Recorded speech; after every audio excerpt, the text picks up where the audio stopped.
जनपद बस्ती के थाना दुबौलिया अंतर्गत ग्राम नियामतपुर में रात्रि में लगभग 10:30 बजे के आसपास एक हत्या कारित हुई थी, जिसमें उसके बाबा द्वारा 4 नेम्ड अभियुक्तों के विरुद्ध अभियोग का पंजीकरण कराया गया था। चूँकि फायर आर्म इंजरी से वो हत्या कारित हुई थी, इसमें पुलिस अधीक्षक महोदय द्वारा थाना प्रभारी के साथ साथ एसओजी की टीम को भी लगाया गया था।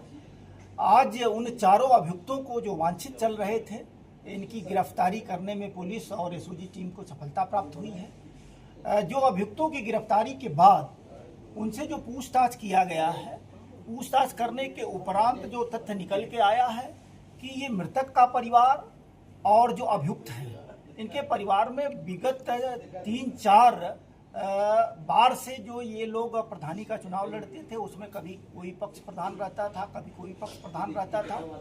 और इसके उपरांत इस समय जो अभियुक्त पक्ष जिसमें अभियुक्त है उसका बाबा प्रधान था, उनके खिलाफ मृतक के पिता द्वारा कई एप्लीकेशन दे करके जांच वगैरह कराया जा रहा था।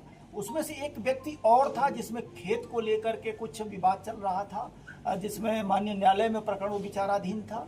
कुल मिलाकर के ये जमीनी रंजिश और राजनीतिक रंजिश जो प्रधानी का था, उसको लेकर के ये हत्या कारित हुई थी, और जिसमें ये चारों अभियुक्तों को आज पुलिस और एसओजी की टीम को सफलता मिली है।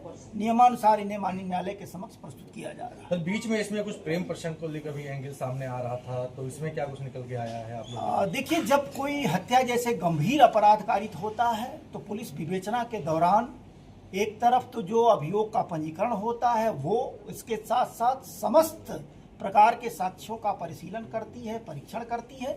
उसके उपरांत साक्ष्यों के आधार पर जो निष्कर्ष निकलता है उसके अनुरूप कार्रवाई करती है, और इसी साक्ष्य संकलन के आधार पर आज ये चारों गिरफ्तारी करके माननीय न्यायालय के समक्ष इनको भेजा जा रहा है। ठीक सर, कल दशई है, मुहर्रम त्योहार को क्या कुछ निर्देश दिया गया, क्या कुछ तैयारियां पुलिस विभाग की तरफ से की गई है? जनपद बस्ती में जैसा आपको पता है कि आज 9वीं का जुलूस कई थाना क्षेत्रों में कुल मिला करके 25 मुहर्रम के जुलूस आज निकलने हैं, और कल 10वां का जो जुलूस होगा उसके बाद विविध स्थानों पे जो करबला तक जा करके ताजियों का वहाँ अंतिम रूप से वहाँ विसर्जन और बाकी सारी चीज़ें जो होनी है, इसके लिए पुलिस और प्रशासनिक स्तर पर मुकम्मल व्यवस्था की गई है।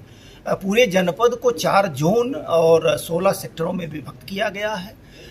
पीस कमेटी की बैठक की गई है, जो ताजियादार हैं, जो इंतजामिया कमेटी के लोग हैं, उनकी मीटिंग की गई है, उनके वॉलंटियर्स को साथ लगाया गया है। जो रूट है पुलिस और प्रशासनिक स्तर पर उसका भ्रमण करके अन्य विभागों के साथ सारी चीज़ों को पूरा कराया गया है। ड्यूटियाँ लगाई गई हैं, ड्रोन के माध्यम से निगरानी की जा रही है। पीएससी इस जनपद को मिला हुआ है जिसकी ड्यूटी लगाई गई है।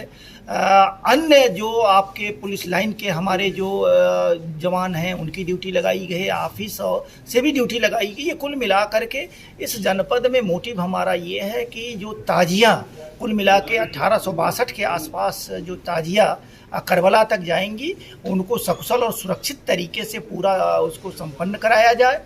आपके माध्यम से ये हम जरूर पूरे जनपद के वासियों से कहना चाहेंगे कि ये जैसा हर पीस कमेटी में सबसे कहा गया है कि गैर परंपरागत कोई कार्य नहीं होना है, परंपरागत रूप से होना है। इसमें किसी तरीके का अस्त्र शस्त्र का कोई प्रदर्शन नहीं होना है। आपसी भाईचारा और प्रेम का जो मिसाल समय समय पर जनपद बस्ती के हर कम्युनिटी के लोगों ने किया है, इस बार भी पुलिस और प्रशासन उनसे उम्मीद करता है कि इस तरीके से ये चीज़ें संपन्न हो और किसी तरीके के अफवाहों पर ध्यान न दिया जाए। ठीक है।